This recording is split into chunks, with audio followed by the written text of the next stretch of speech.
G'day guys, welcome back. Here's another reaction video. We're going to look at another video that Uli made. This time it's not in Germany, it's in England. It's in Cornwall. So the reason why I'm doing this is because I've been looking at some places he's been going in Germany and I always related to Cornwall. So I actually lived in Cornwall for a year. And so let's see him go around Cornwall and see what someone who's a tourist does compared to someone who's actually lived there and knew locals and where we would used to go.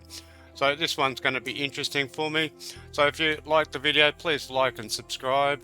As I said, I'm over 1,000 now, thanks to you guys. So let's keep it going, and also have a look at Uli's webpage, and also give him a like and a heads up. So let's have a look at where he goes in Cornwall. Ansteuern ist Trillisig. Wir sind hier ganz in der Nähe der Stadt Falmouth. Das Haus selber wurde in den 1750er Jahren zur Villa ausgebaut. Es hat öfter den Besitzer gewechselt, meistens waren das übrigens Minenbesitzer. Die Säulen hier wurden 1824 errichtet.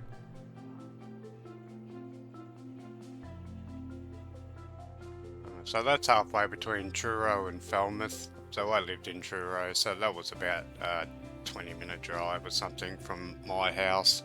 Yeah, it's a nice little place. It's nothing special, but yeah, it's an easy 2 hours. Kill a bit of time. But yeah, nice place.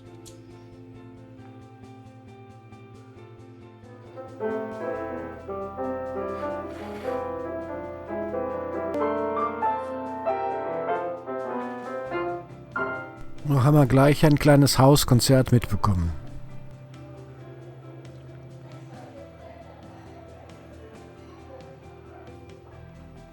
Ja, das hier ist so etwas wie ein Wintergarten und das Ganze mit Glasdach. Durchs Fenster, da sieht man den Fall River. Trillisig ist eigentlich bekannt durch seinen Garten, Trillisig Garden, und den schauen wir uns jetzt mal an. Das ist eigentlich mehr so ein Landschaftspark hier. Durch das milde kornische Klima ist es möglich, dass hier viele subtropische und auch fernöstliche Pflanzen im Freien wachsen können. So at the time, I was only 25 or something, so, you know, I was a lot younger. I wasn't really into gardens or anything. I wanted to see old houses and, you know, where the money was and medieval, that sort of stuff.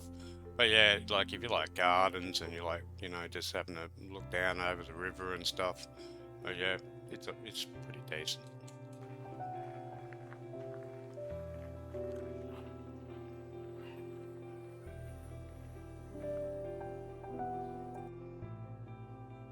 Und da gehen wir natürlich erstmal Kaffee trinken. Den zweiten Punkt, den wir ansteuern, ist das Fischerdorf Ketwith. Wir sind jetzt hier ganz im Süden von England, und zwar auf einer Halbinsel. Das ist eine ganz kleine, schmale Straße, die hier zu dem Dorf führt, und da es im Dorf noch enger ist. Okay, so I just reacted to another one of Uli's videos in Rügen Island in Germany. It's not out yet, but it will be coming out soon. And I actually use this as an example in the video. That when you look back at that little village there, it's stunning. It's stunning when you go there.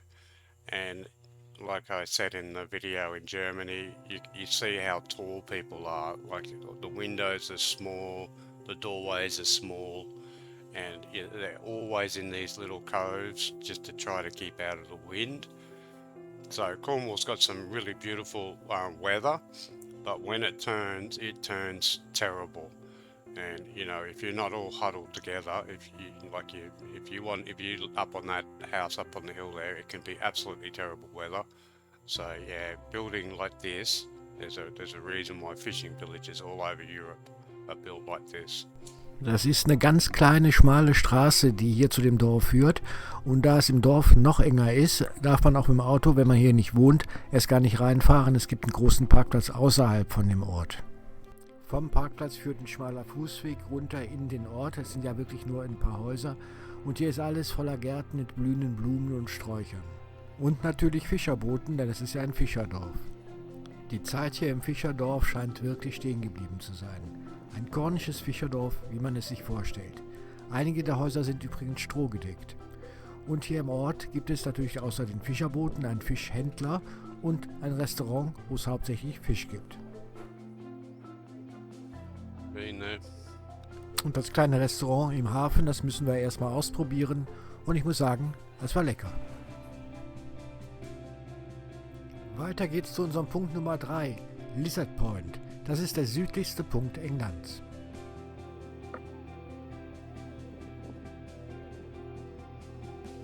Der Ort wird auch vom National Trust verwaltet. Man muss durch den Ort, Lizard, ein kleiner Ort, ist das Touristenort, durchfahren und dann geht es auf einen großen Parkplatz, der wird vom National Trust wiederum verwaltet und von da aus geht es zu Fuß weiter zum Lizard Point. Angeblich ist dieser Ort hier ein gewaltiger Schiffsfriedhof. Bei Flut kann man hier die vielen Felsen gar nicht sehen, die im Meer sind. Manche kann man nur erahnen. Ist also kein Wunder, wenn hier Schiffe gestrandet sind.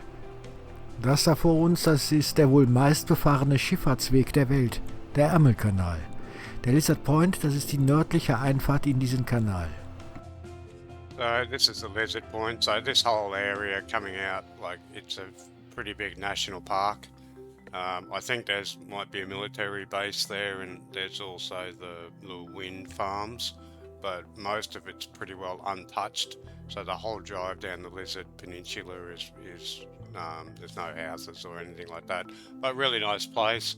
But this is the entrance to the English Channel, and like Uli just said, there's thousands and thousands of shipwrecks here. And the story goes is that they've got the lighthouse up there, but Cornish people used to have a donkey or a mule, and they put a light on it, and they'd walk up and down the cliffs like this, and the boats would think that was the lighthouse, and they would walk all the way down and confuse the boats to think that the point was further down, and then they'd crash into the shore, and then all the smugglers would go and steal everything off the boat. Der Fußweg, der runter zur Südspitze führt, ist asphaltiert. Das Ganze unter Verwaltung des National Trust. Folglich gibt es hier auch ein kleines Café und einen Infostand. Ansonsten gibt es hier eine unglaubliche Küstenlandschaft, eine Felsenlandschaft zu bewundern. Und es ist hier auch nicht so überlaufen, wie man es sich vielleicht vorstellt. In Land's End zum Beispiel, da soll es wesentlich voller sein. Yeah, that's exactly right. So the lizard's more for local people. Okay, yeah, so it's a bit out of the way. So the majority of tourists just stay on the main A36 or something, I think it's called. And yeah, but yeah, it's a really nice place to go. You should go there.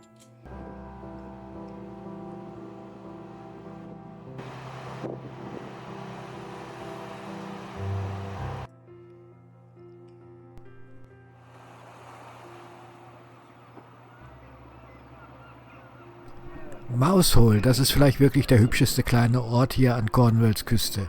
Einen der niedlichsten ist es mit Sicherheit. Und der Ort hat auch seinen Namen verdient. Mauseloch. Eine einzige... Alright, so in Cornwall it's called Mousehole. So it's not Mousehole, it's Mousehole. Like Mousehole. But yeah, this is a really nice little village. I never saw anyone swimming when I was there, but obviously the local kids probably used to the water because it's still a bit cold. But yeah, it's a nice little village just to walk around, go in the pub, a couple of little museums, art galleries. I went for a walk up through the top there. But yeah, it's really nice. Die schmale Straße führt hier runter in das Dorf und man hat wirklich das Gefühl, man fährt in so ein Mauseloch rein. Der Ort selber, der besteht aus Häusern, die um einen Hafen rumstehen, ein Hafenbecken. Eine Hafenmauer soll bereits hier 400 vor Christus gebaut worden sein. Heute wird das Hafenbecken eigentlich von Kindern als Schwimmbad benutzt.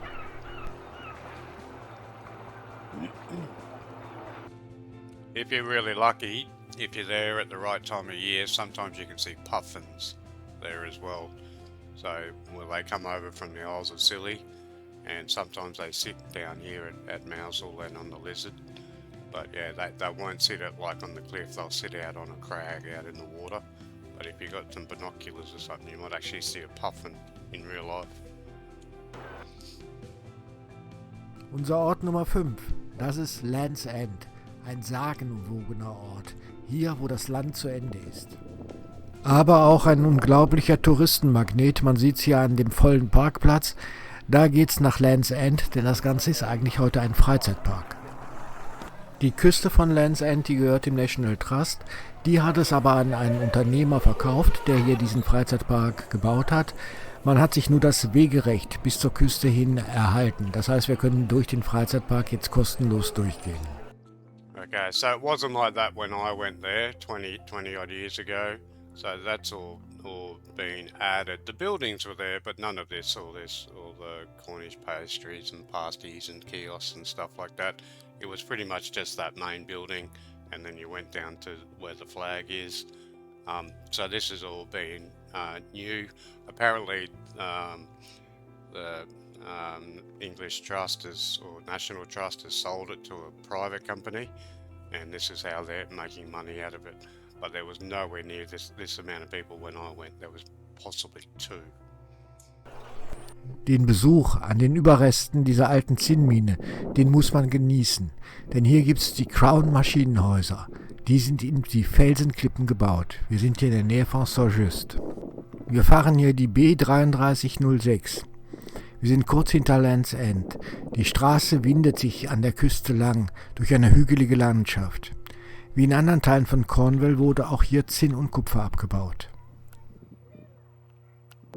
Und jetzt sind wir in Bottleneck Mine angekommen, eine alte Bergwerksruine. Aufgrund ihrer abenteuerlichen Lage gehört sie sogar zum UNESCO-Welterbe. Alright, so if you look at the landscape here, this is the whole northern coast of Cornwall. It's exactly like this. So most of this is just all rural farming. They have sheep, and sometimes you see the sheep and they're right on the cliff. But some of these farms have just got some amazing views. But yeah, I've been here. I was actually married to a Cornish woman at the time, and so we actually went to South Australia. There's a place in South Australia where all the Cornish tin miners went, and there's actually a place called Metallic there as well, and it's almost exactly the same as these old machine houses and stuff. But yeah, they're really good. Das hier ist das ehemalige Bergbaurevier Saint-Just. Zwischen 1720 und 1914 hat man hier unter Tage Zinn, Kupfer und Arsen abgebaut. The early said before that the first port in Mousehole was from 400 BC. So they've been mining tin in Cornwall for thousands of years, and that's the reason why the Romans wanted to go there, and they did go there. But yeah, there's so many mine shafts in Cornwall, like even where the cities are now, if you're in Truro or Redruth or Camborne or Penzance, quite often houses fall into mine shafts, or their back garden will just fall away because there's so many mine shafts that haven't been surveyed. But yeah, the whole peninsula of Cornwall is just riddled with tin mines. Und da sind wir hier an der Klippe der Tin Coast. Da sind sie, die Crown Motorhäuser. Das sind 2 ehemalige Maschinenhäuser, die zu diesem Bergbau gehörten. Sie hängen hier richtig an der Atlantikküste. Die Landschaft hier im Westen von Cornwall ist rau. Die Felsen an der Küste werden schroffer. Dörfer sind weniger. Auch hier hat man früher nach Zinn gegraben. Einzelne Ruinen von Motorhäusern neben der Straße erinnern an diese Bergbauzeit. This is Senna. Yeah, this is a really nice little old village. Again, middle of nowhere. Not many tourists come here, but they should. So really, I think there's a really old graveyard here as well. Das ist die normannische Kirche St. Serena. Hier soll im 6. Jahrhundert schon eine keltische Kirche gestanden haben. Rund um die Kirche stehen alte Grabsteine. Das sieht hier wie auf allen englischen Friedhöfen mit alten Kirchen etwas unheimlich aus. So Uli and me have very similar interests, so this is the sort of thing that interests me. So I would spend more time in the graveyard in most places, just going through, seeing if I can find the oldest tombstone, but also read their stories, get their names. You find out a lot about people's surnames and that sort of stuff. But yeah, also interesting to me is how young people died. So, you know, if you go through that graveyard, the average age is about 30.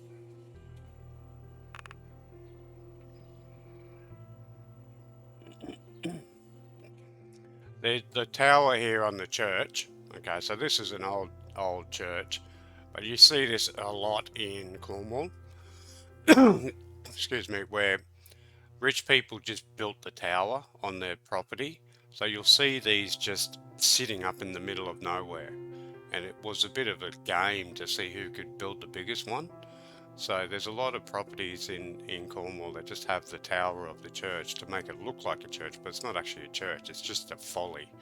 So, anyway. Dieser Eingang an der Friedhofsmauer ist interessant. Hier seht ihr rechts und links 2 Sitzbänke. In der Mitte steht ein Podest aus Stein. Er hat die Form eines Sarges und er diente dazu tatsächlich, um einen Sarg abzustellen. I actually got a photo of me laying on that stone. So. Die Sargträger haben auf dem Weg zur Kirche hier den Sarg abgestellt, haben sich dann auf den Bänken ausgeruht und sind danach in die Kirche eingezogen. Hier sollte man auf jeden Fall mal in die Kirche reinschauen. Das ist eine typisch anglikanische Kirche. Interessant sind die bunten Sitzkissen, die findet man überall in anglikanischen Kirchen im Süden von England. Oder man übernachtet in einem Hotel, das haben wir dann in Newquay gemacht. Newquay, das lohnt sich. Right, so Newquay is the surfer's paradise of England.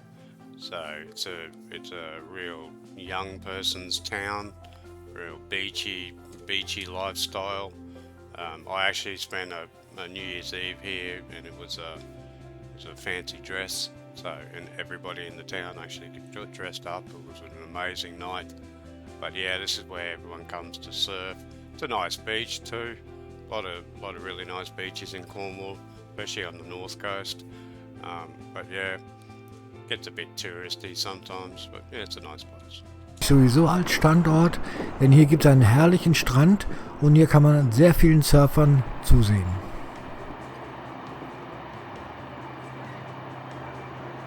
Hier in Newquay, da haben wir auch zusehen können, wie auf einmal der Nebel kommt.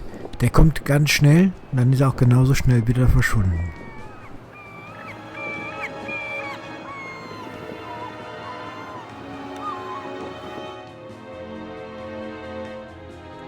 Doesn't the sun make a whole difference to the beach? Now it looks like a terrible place, but yeah, that shawl will come in and it'll be gone in 25 minutes, and then it'll be sunlight again.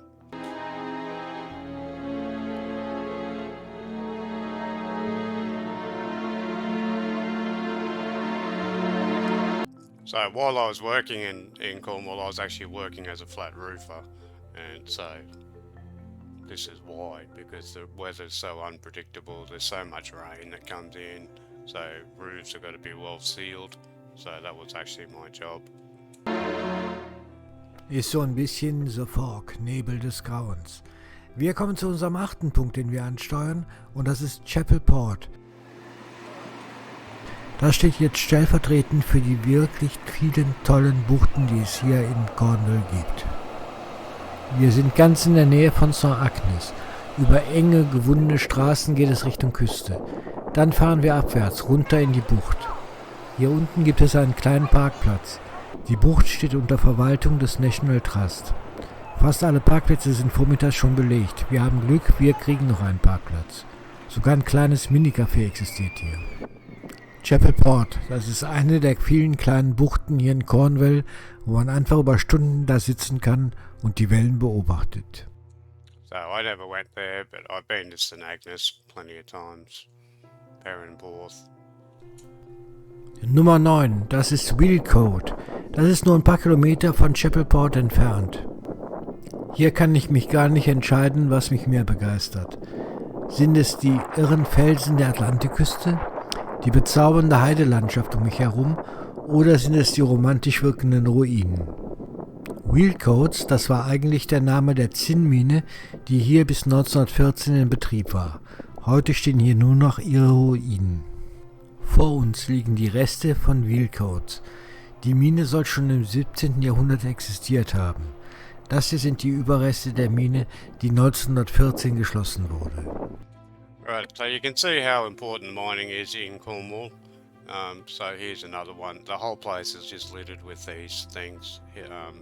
Uli's only gone to a couple of the famous ones, but Camborne's, just the whole city has got this old stuff.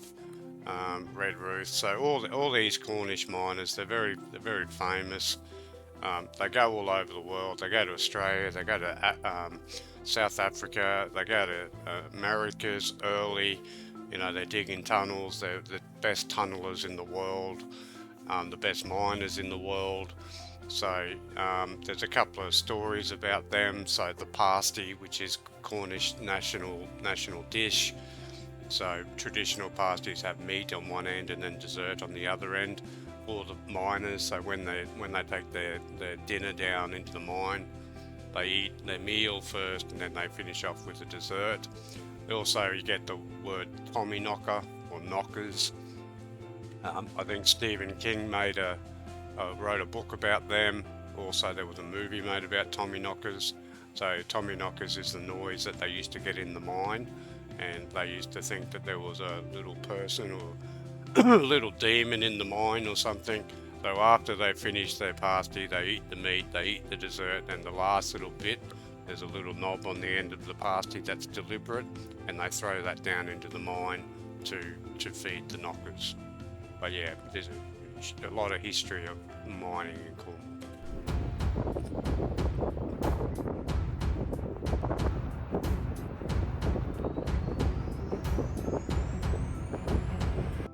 And you'll see these all over the world, and they're built exactly the same. They're exactly the same design, because in the middle of them there's a big wheel, massive big wheelhouse, a big pump. So these are just pump houses. So again, not many people know this, but what's his name? It's a Cornish guy who invented the steam car. Trevithick. So most people say Stevenson invented the steam movement machine or something, but it was invented in Cornwall 30 years earlier because of the mines. So there's a famous song about going up Camborne Hill, and it's about like a steam train, but it's not on tracks. It's on the road. So he was the first one to make a steam car. So I think it's even before Ben's made his steam bicycle, or his what was that, a steam one? Or anyway, it's the first steam engine in the world, and he doesn't get any credit for it, but it's all to do with mining. Das ist ein elisabethanisches Herrenhaus.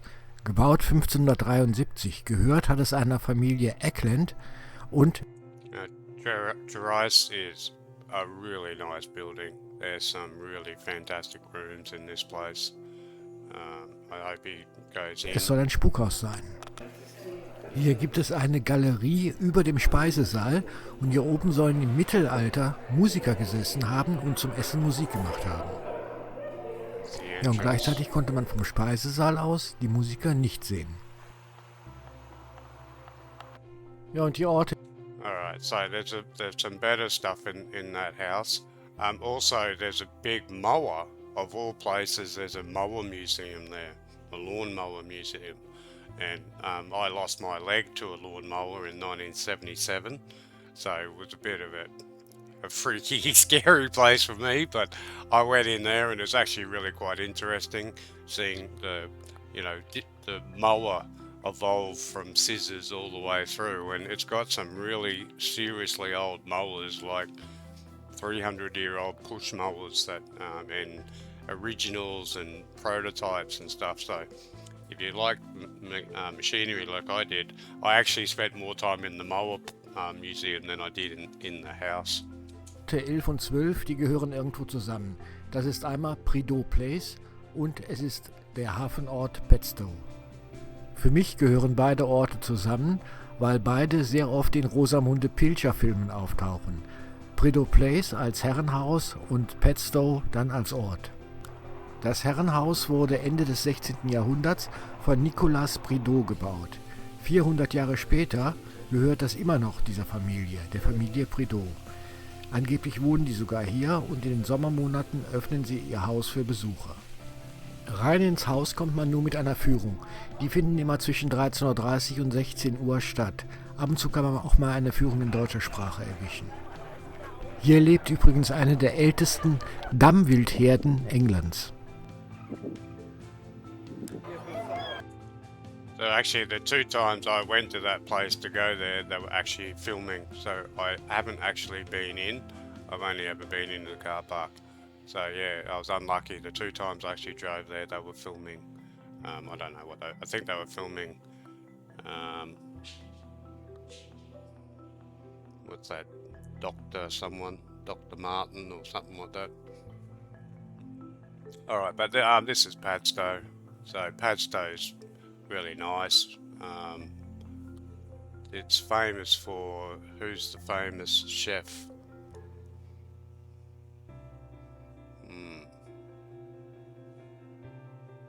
I'll work that out. I'll leave it in the editing. I just can't think of his name at the moment.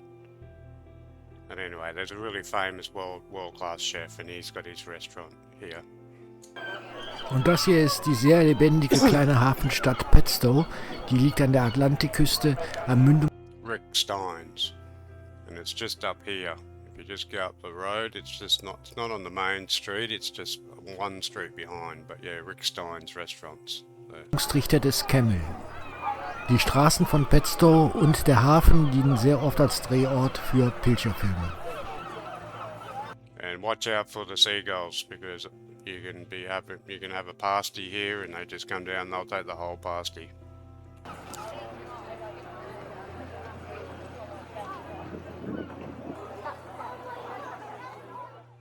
Ich will noch ein paar Worte zum Autofahren in Cornwall sagen. Sehr viele fahren ja nicht auf die britischen Inseln rüber, weil sie Angst haben wegen des Linksverkehrs. Ich kann nur aus meiner Erfahrung sagen, ist alles gar nicht so schlimm. In Cornwall ist so das Problem, die Straßen dort sind sehr eng. Man sieht das hier auf den Bildern. Die sind rechts und links stehen sehr hohe Büsche und Bäume und das ist eigentlich nur eine einspurige Straße. Es gibt Alright, so he didn't like that, but I actually did like that. Okay, so most of the times if you're driving through someone's property, it'll be 2 big mounds at either side. And so yeah, they're only one way, so sometimes you might come up to another car, one will back up to a little lay-by area, that sort of stuff. But the good thing about it is you don't have to use main roads. So if you drive from Padstow back to Truro, there's a main road where you go down like the highway, but there's a whole heap of like little windy roads that you can do. And at night time, if you go down, like if you want to go to the pub and you're down at 3 Milestone, or you're a couple of miles away from your home and you've had a bit much to drink, instead of staying on the main road, you go down these little paths and you just pop up into the city. I really liked them. I thought they were cool. Alle 100 Meter Buchten, wo man reinfahren kann, wenn einem ein Auto entgegenkommt. Man muss nur sehr viel Zeit einkalkulieren, wenn man von einem Ort zum anderen will. Inzwischen sind wir am Ort Nummer 13 angekommen und das ist Tintagel. Das ist hier ein sehr beliebter Touristenort. Wir wollen hier hin zu einem Besitztum des National Trust und das ist das Old Post Office.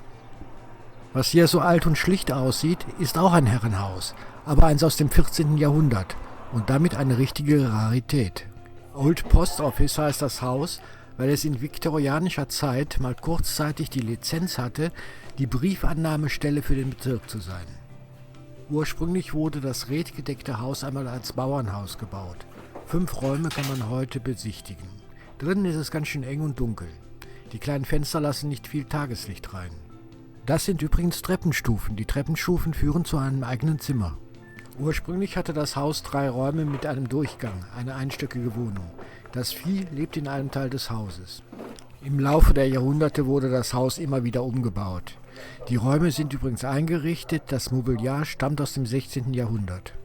2 Schlafzimmer gibt es hier, das zweite hier erreichen wir über eine Wendeltreppe.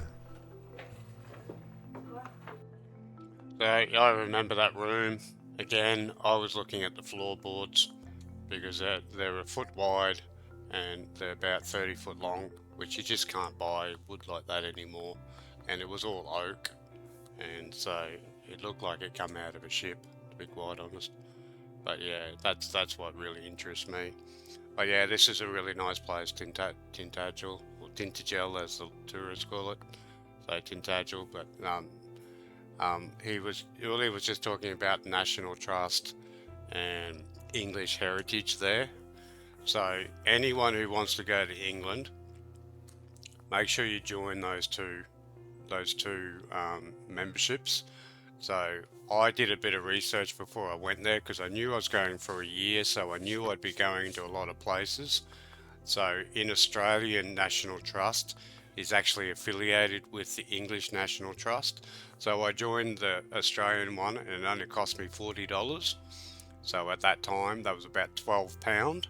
So I joined up the Australian one, which gave me access to every single National Trust site in England for free for $40. And then when I first arrived in London, one of the first things I did was join the English Heritage, and at that time it was about £40 for the year.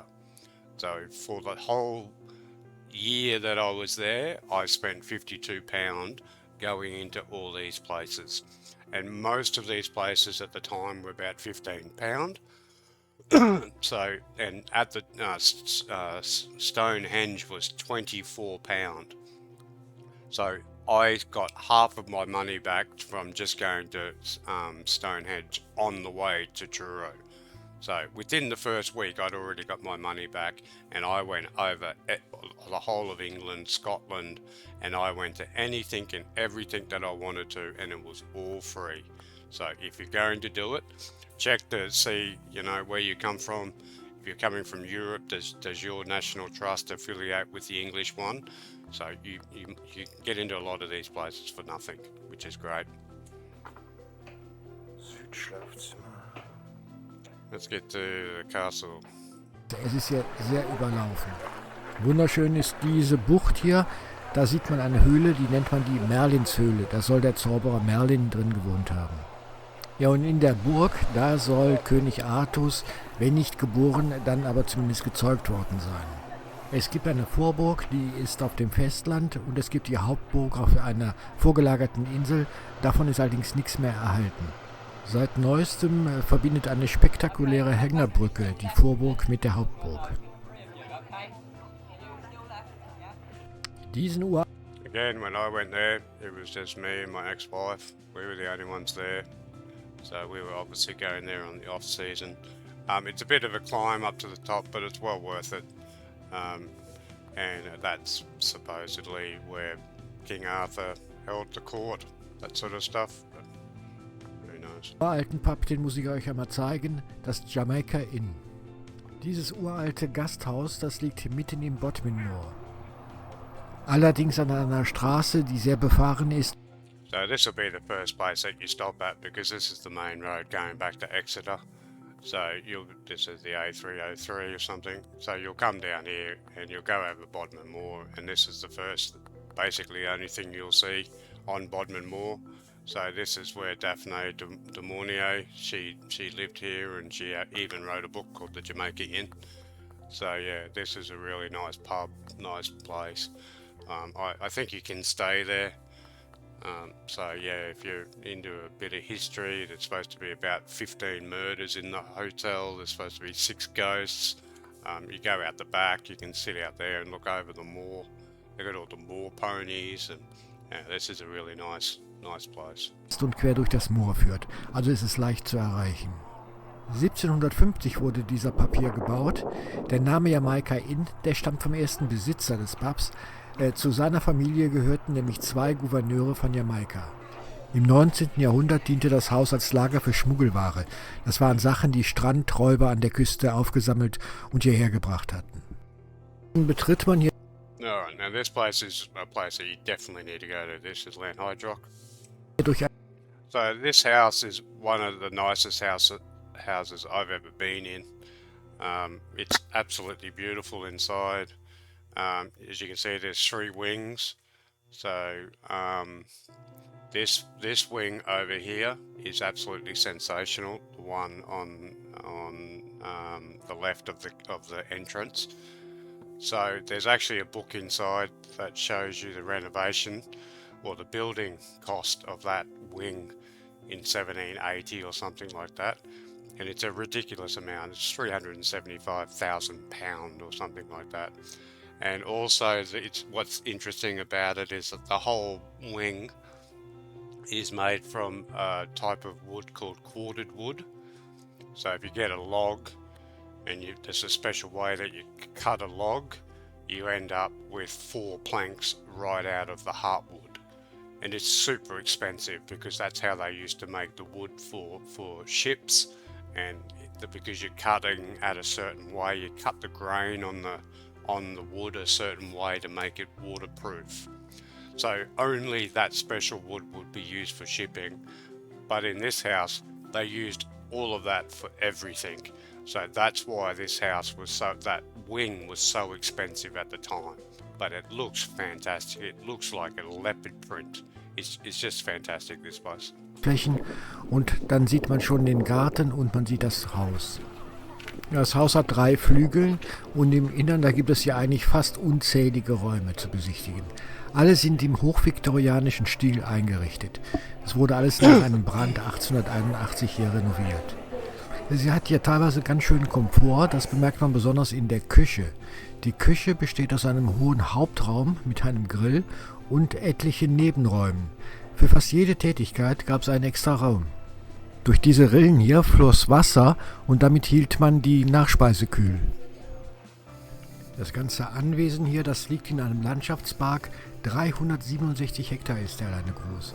Die Gebäude hier stammen aus den unterschiedlichsten Zeiten. Erste Bauten stammen aus dem Jahr 1620. Das Haus hat viele Besitzer gehabt und jeder hat etwas dazu gebaut.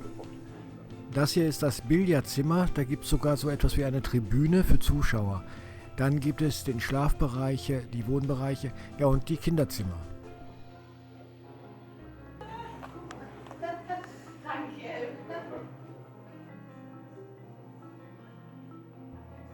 And I remember I've been there a couple of times, but one time I went there was just before I left Cornwall, just to go back and have another look.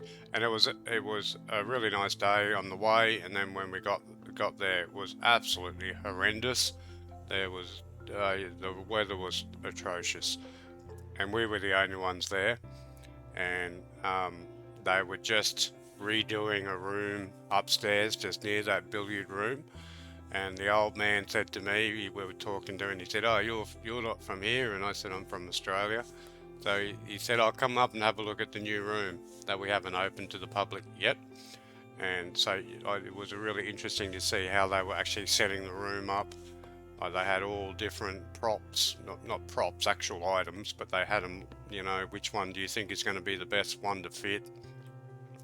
And then he took me upstairs into the attic where they've got their storage room, and we just went through there, and some of the stuff is just 400, 500-year-old golf clubs, and it's just absolutely incredible what some people have got. And this, I still think the family has something to do with this house. I think they still live there or something. So 3/4 of the house is for the National Trust, and the actual family still live on the property. But this is a wonderful place.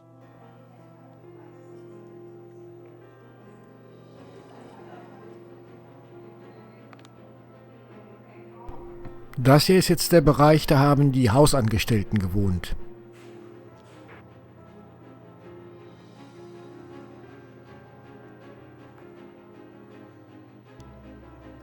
Sehr verspielt eingerichtet ist dieses Wohnzimmer. Und in der Ecke, da gibt es das ist eine Schreibecke.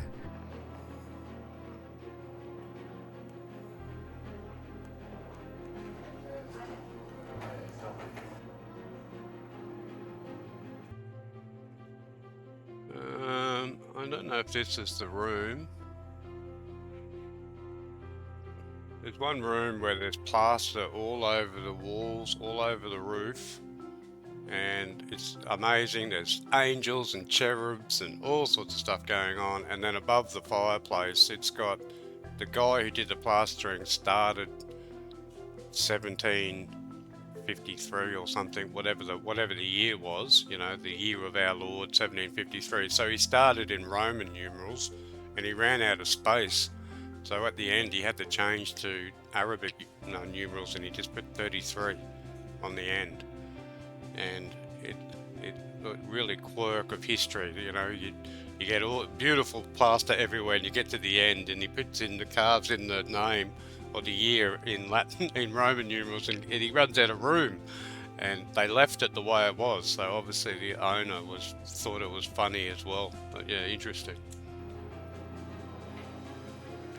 Yeah, this might be the room here somewhere, because that ceiling is just amazing. Und das ist die Bibliothek. Schaut euch das mal an. Besonders die Decke.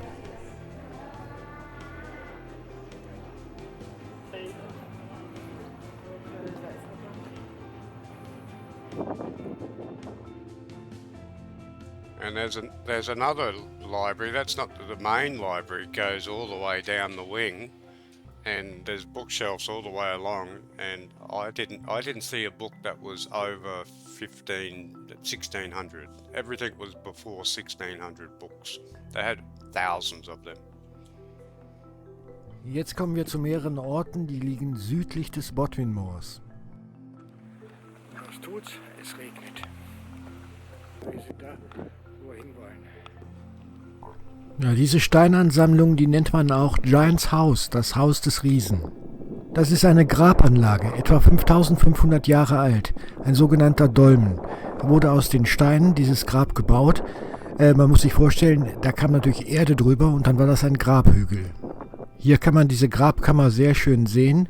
An den Seiten wurden Steine senkrecht hingestellt, oben kam eine Grabplatte drauf. I was going to say, when are you going to get to the monoliths?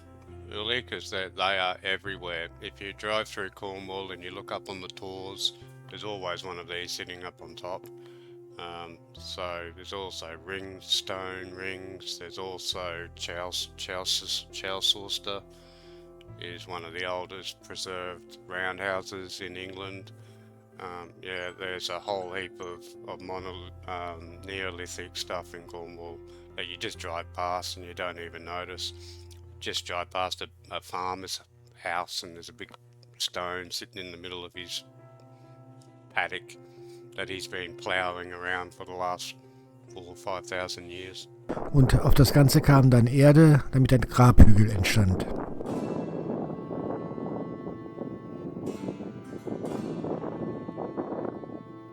There's also a lot of the old knot crosses too. Okay, you know, the Celtic knot cross. There's a lot of them. They're just lying on the ground some places and farms and stuff.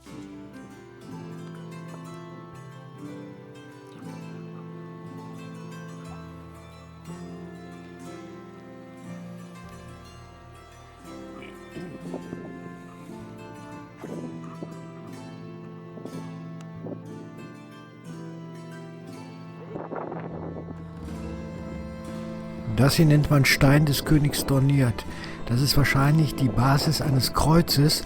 Das Kreuz darauf ist aus Holz gewesen. Das Ganze stammt aus dem 9. Jahrhundert.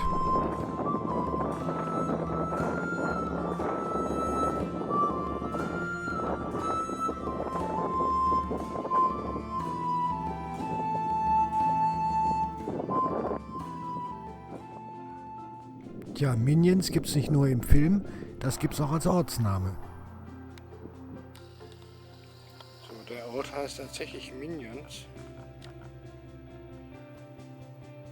Vor dem Ort Minions, da gibt es einen Parkplatz und von da aus geht es dann zu Fuß ins Bodwin Moor rein. Das ist unser Ziel. The Hurlers, das sind 3 Steinkreise, das Alter 4000 bis 5000 Jahre. Der Zweck dieser 3 Kreise oder warum überhaupt sie da stehen, ist bis heute unbekannt.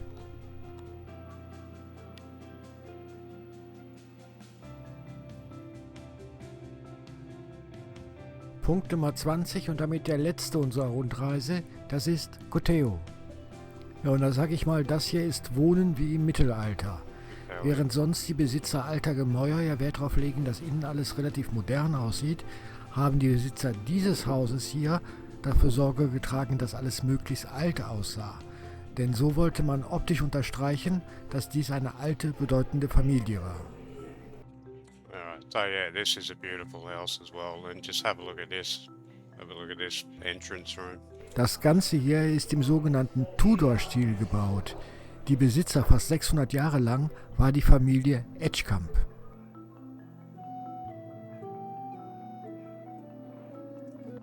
A whole heap of secret little rooms and stuff in this house, and there's like little secret spy holes that if you have a look up in the things, you can see where the ladies used to look down, and there's a whole heap of cool little secret stuff in this house.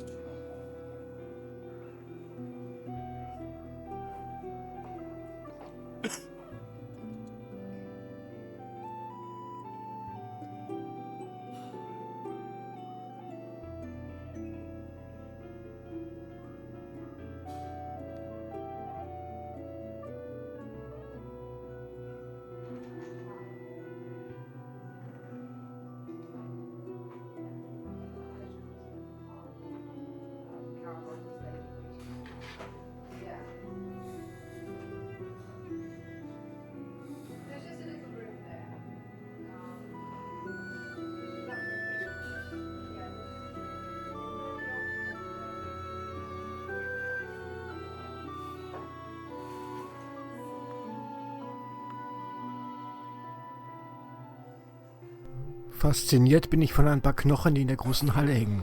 Es sind die beiden Kieferknochen eines Wals, der 1875 hier an den Strand gespült wurde. 2,5 Meter sind sie lang. They're supposed to be dragon bones, but they're just whale bones.